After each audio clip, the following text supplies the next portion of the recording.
Right, everybody breathe. Yes, GTA 6 is set to look stunning. Of course it is. Rockstar is polishing this thing so hard, it's set to reflect lights like a Miami influencer's forehead after discovering ring lights. But let's not get hypnotized by the shiny. Graphics are decoration, pretty, yes, but the kind you stare at with the vacant awe of someone who's forgotten what buttons do, as your inner voice frantically slaps you saying, "Focus, where's the actual gameplay?" Because the real meal, the protein, the cartilage, the sinewy horror we have to chew through is in the mechanics. And judging by the leaks, patents, and Rockstar's rabid libido for over-engineering things nobody asked for, GTA 6 might make Red Dead 2 look like Pong. If Pong had horses, horse balls, ball physics, secondary ball physics, and an entire subroutine ensuring those balls sway accurately with the prevailing Miami breeze, it would be delirious like that prior sentence. Let's go.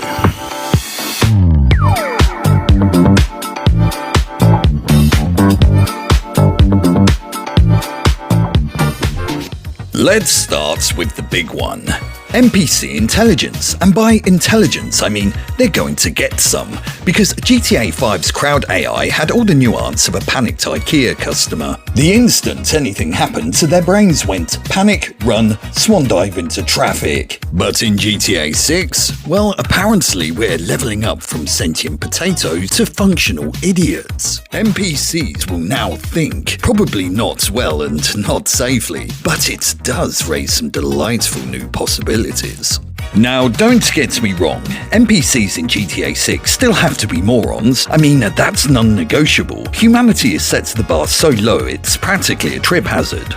But at least these new digital dingbats won't behave like GTA 5 crowds, because GTA 6's NPCs are allegedly being blessed with something approaching decision-making. Not good decision-making, mind you, more the sort of logic that goes, NPC weighs up fight, flight, or film this for TikTok and pray I somehow survive long enough to get sponsorship from Raid Shadow Legends. They'll actually assess things now, distance, lighting, whether you're pointing a gun or just cursed with a murdery-looking face, and they might even pause before calling the cops. Imagine that. NPCs who don't immediately scream, "Help, a crime!" because you breathed in their general direction. So yes, they're idiots, but now they're dynamic idiots. Idiots with layers. Idiots that don't get wedged in doorways like a malfunctioning shopping trolley. So if Rockstar are going for realism, I want that. I want to drive along the shore and witness the true majesty of Rockstar's AI, a congregation of beach-brain TikTokers live streaming their mates licking the crab for clout, while someone in the background yells, "Leonardo, baby!" before immediately being twatted by a deck chair.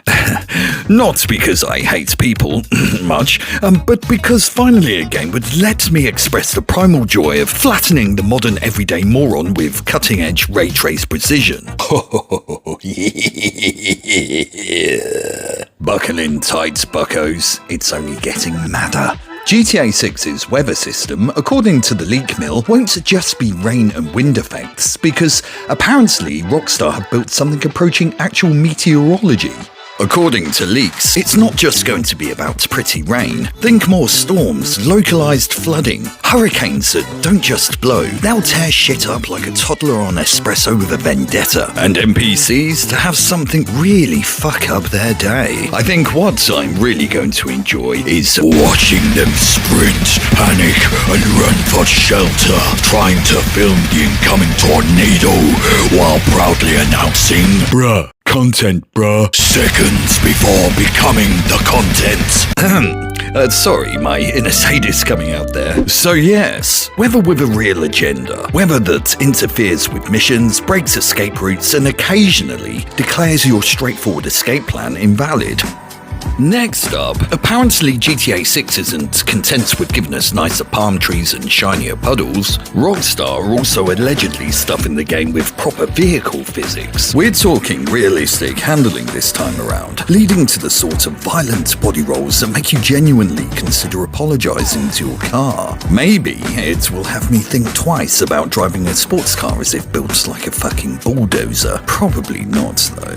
Then there's tire deformation. Because clearly what the series needed wasn't more guns, missions, or heists. It was the ability to watch your tyres splat every time you land a jump like dropped luggage at Heathrow. And apparently we're also getting independent suspension, meaning off-roading will finally look less like your car is floating majestically on an invisible hover pillow. But the crown jewel of this whole physics circus? Advanced damage modelling. Not my bumper's a bit wobbly, not oops tiny scratch. GTA 6 is serving up the kind of vehicular punishment you'd expect if you drove straight through a retirement home demolition derby. You see, your car isn't just going to dent anymore, it's going to fold, wrinkle, crumple like a takeaway menu in a drunk man's fist. Panels twist, metal buckles, and if you flip the thing, fluid starts leaking out of it like it's having a full emotional breakdown. Yes, GTA 6 is apparently introducing the world's first AAA vehicular nosebleed. And finally, social media integration. Because why just commit crimes when you can go viral doing it? NPCs might live stream you crashing, flipping, or generally making a bit of a twat of yourself, while in-game feeds explode with clips of your spectacular failures. Your crimes aren't just stats anymore, they're content, trending faster than a streamer forgetting he was live. Congratulations, you magnificent bastard. The entirety of Vice City now knows exactly how innately evil you are. And so, dear viewers, having surveyed the alleged wonders of GTA 6's new mechanical wizardry, the bouncing suspensions, violent wind, the weeping radiators, the tyres that fold like bad poker hands, we find ourselves at the end of this deeply educational journey. I trust you now feel both enlightened and vaguely judged, for I am, as always, the Pixel Patriarch, curator of digital curiosities, keeper of unnecessary opinions, and a man who's now off for a cup of tea.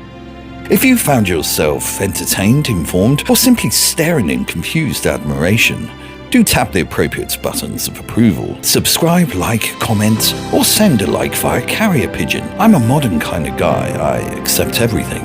And remember, in a world of pixels and polygons, you deserve a guide who speaks like a disappointed duke and drives like an escaped Victorian ghost. Fortunately, you have me. Until next time, my digital darlings. Toodle pip.